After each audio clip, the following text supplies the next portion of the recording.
आज से नियम लो कि मैं अपने मन को मन नहीं अपना मानूंगा, बुद्धि को बुद्धि नहीं मानूंगा, वृत्तियों को वृत्तियां नहीं मानूंगा। खराब हो या अच्छा हो वो सब भगवान की लीला है, मैं भगवान का हूं, ऐसा मान सकते हो? हाँ कह सकते हो, लेकिन मान नहीं सकते। बहुतों को देखा है कहते हुए कि शरीर आपका है, मन आपका है, बुद्धि आपका, मेरा क्या अधिकार? और 100% वो अधिकार अपना ही रहता है। 99 नहीं कि 1% आपको छूट देते हैं, 100% को अपना अधिकार अपने मनोराज्य में रहता है। अब वास्तव में मैं कभी बोल नहीं करूंगा, इनको कभी अपना नहीं मानूंगा, केवल भगवान की है। क्या सुंदर सिद्धांत। वास्तविक भगवान कल एक प्रश्न कर रहा था कि मैं समर्पित नहीं हो पा रहा हूं, तो कहा है क्या तुम्हारे बाप बाबा को भी जितने रचा उसी का तो सारा वैभव है, केवल मानना है मेरा, यही तो तुम्हें दुख दे रहा है जो मान रहे हो। लोग ऐसी शंका करते हैं कि भगवान की शरण में होकर उनका यदि हम भजन करेंगे तो भक्त और भगवान दो हो जाएंगे, तो द्वितीयाद्वै भयम होती, द्वितीय में द्वैत में भय होता है। तो शंका बिल्कुल अज्ञान पूर्वक है। भय दूसरे से होता है, भगवान दूसरे क्या अपनी आत्मा है। आत्मा का चिंतन करना द्वैत का चिंतन है क्या? शरीरों का चिंतन करना द्वैत का चिंतन है, आत्मा का चिंतन करना, आत्मस्वरूप भगवान का चिंतन करना अद्वैत का चिंतन है। इसलिए निशंक हो जाओ, जो बात होनी थी वो हो गई, जो होनी है वो होगी, जो होना नहीं है वो कभी नहीं हो सकता। फिर शंका क्यों करते? जो होनी तो होगा ही, देखा जाए, शंका किस बात की? उसको लेकर के तो शोक होती है, ऐसा क्यों हो गया, ऐसा नहीं होना चाहिए था। अगर नहीं होना चाहिए था तो भगवान ने क्यों करवाया?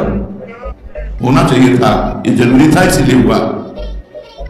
ऐसा ना हो जाए, होना होगा तो हो जाएगा, नहीं होना होगा तो नहीं होगा, हम उस पर क्यों जाए? ना हमें भूत की चिंता करनी है, ना भविष्य की, वर्तमान में भगवान का चिंतन करना है। कुछ लोग इसी को लेकर शोकित होते रहते हैं, ऐसा हो गया, ऐसा हो गया, पता नहीं ऐसा हो जाए। बीती हुई बात को लेकर शोक करना बड़ी भारी भूल है, क्योंकि जो हुआ वो अवश्यंभावी था, होना ही था, ऐसा ही होगा। हम नहीं चाहते कि इसे छुए, लेकिन यंत्रवत जैसे रिमोट दब गया तो हाथ उठा और इसे छू लिया, उठा तो सोचते हैं ना तो मेरी ये चाहत थी, ना मेरा ये संकल्प था, ना मेरा ये कर्म था, तो लगता है कि हो रहा है उसमें तुम्हें क्या परेशानी? फिर लगा इसमें तो ये जो क्रिया है ये निम्न कोटि की, इसका परिणाम असत हो सकता है। तब भी आता है कि ज्ञान लगाते हैं, अगर उनको थप्पड़ चलवाना है तुम्हारे ऊपर तो तुमसे वही बात कहवाएंगे जिससे तुम्हारे थप्पड़ चले। यदि तुम यश करवाना है तो वही बात करवाएंगे जिससे यश हो, निंदा करवानी तो वही बात करवाएंगे जिससे तुम्हारी निंदा हो। तुम्हें आप क्या चाहते हैं? बस तुम शरणागत हो, जिस समय जैसा हो चाहते हैं वैसे बिल्कुल निश्चिंत रहो, निश्चिंत हो जाओ भगवान की शरण में होकर। भगवान के संबंध में कभी संदेह न करो कि पता नहीं उन्होंने मुझे स्वीकार किया है कि नहीं। प्रत्युत इस बात को देखें कि अनादिकाल से जिन्होंने मुझे स्वीकार किया, अनादिकाल से मैं उन्हीं का हूं, ममैवान। आज मुझे अवसर मिला है कि उन्हें हम स्वीकार कर लें।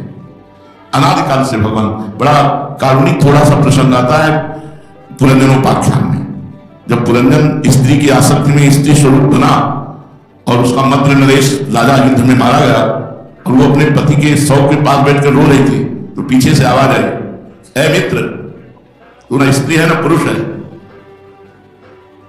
आवाज सुनकर तुम किसके लिए रो रहे हो? देखो तुम मेरे स्वरूप हो, मैं तुम्हारा अविज्ञात नाम का सखा हूं और जन्म जन्मांतर से तुमको मैं प्यार कर रहा हूं, लेकिन तुम मुझे नहीं जानते हो। वो भगवान बोले, बड़ा सुंदर उस समय का, मैं अविज्ञात नाम का सखा हूं जिसे तुम जानते नहीं हो, पर मैं तुम्हारा मित्र हूं। तो भगवान तो अनादिकाल से हम पर कृपा करते चले आ रहे हैं।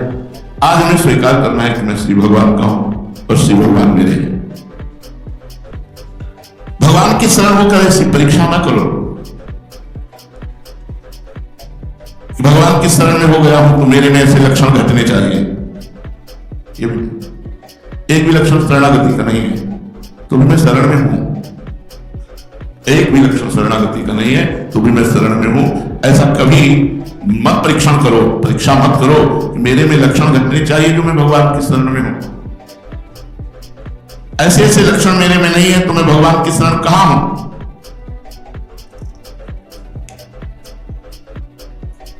तो ये समझना चाहिए कि मेरे में अभी शरणागति में कमी है, इसलिए मैं देख रहा हूं। इस शरणागति में कमी होने पर नहीं दिख रहा है मेरे में गुण है या अवगुण है। मेरा पद ही खत्म हो गया, भगवान से गया। जब अपने में कमी देखे तो आश्चर्य होना चाहिए कि हाँ मैं कमी देख क्यों रहा हूं, क्योंकि ये सब कुछ भगवान की पोशाक में कमी देखते हो क्या? भगवान के भोग में कमी देखते हो क्या? बस अगर कुछ मन कहता भी है फीका है तो डांट लगा देते मन को, तो भगवान का प्रसाद है। तो ये शरीर भगवान का प्रसाद है, मन भगवान को अर्पित किया हुआ है, चित्त भगवान को अर्पित किया हुआ है। देख लेना, अगर ऐसे शरणागत हुए तो तुम्हारे अंदर सारे के सारे देवी संपदा के सद्गुण आ जाएंगे। केवल शरणागति से प्रत्यक्ष अनुभव होगा कि सब सद्गुणों के समुद्र भगवान तुम्हारे अंदर प्रकट हो रहे हैं। बिना प्रयत्न के समस्त सद्गुण आ जाते हैं। जो अपने अंदर गुण या दोष का दर्शन न करके केवल भगवान का ये सब कुछ है ऐसा देखता रहता है। भगवान के शरणागत में कभी विपरीत भावना नहीं आनी चाहिए। ऐसा क्यों किया भगवान ने? ऐसा क्यों किया मेरे साथ? ऐसा क्यों किया? मैं तुमका शरणागत हूं, कभी नहीं आना चाहिए। क्योंकि मेरे साथ आपका क्या है? आपका क्या है? यही जीव की दुर्दशा है, दुर्गति है। वो अपनापन नहीं छोड़ पाता शरीर से, सही संबंधियों से, भोग लाभ। सुख नहीं, सुख समुद्र मिलेगा। आनंद नहीं, आनंद समुद्र मिलेगा। बस रास्ते पे चलते रहो, धैर्य पूर्वक चलते रहो।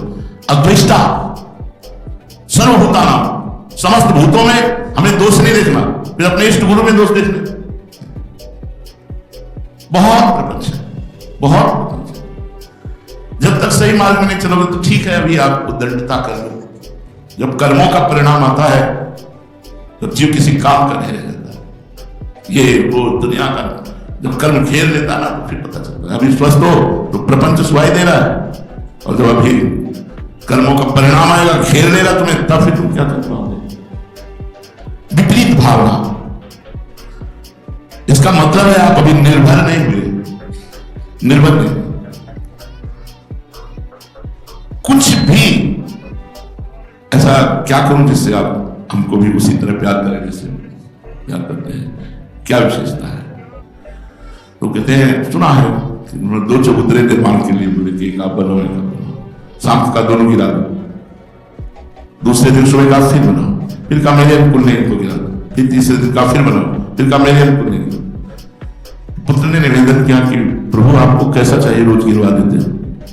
मेहनत करके सुबह से शाम तक बनाता हूं, आप गिरवा दो, कैसा चाहिए? शिष्य से पूछा, तो बोले प्रभु मैं तो जीवन भर बनाता रहूंगा और आप कहोगे तो बिगाड़ता रहूंगा, मुझे इससे कोई मतलब नहीं है। क्या ये प्रीता है? ये अपने सुख के लिए इस गुरु का प्रयोग करना, अपने सुख के लिए तो देह सुख की बात होगी, परमात्मा सुख की थोड़ी। गुरु क्या देना चाहते हैं? परमानंद। चेष्टा कुछ भी हो, घुमा के तुमको वहीं पहुंचा देंगे जहां शिव जी विराजमान।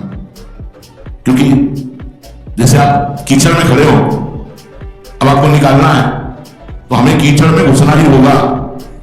आप ये ना समझिए कि कीचड़ पसंद है इसलिए कीचड़ में आ रहे हैं। नहीं, तुम कीचड़ में फंसे हो इसलिए कीचड़ में आके तुम्हें निकाल रहे हैं।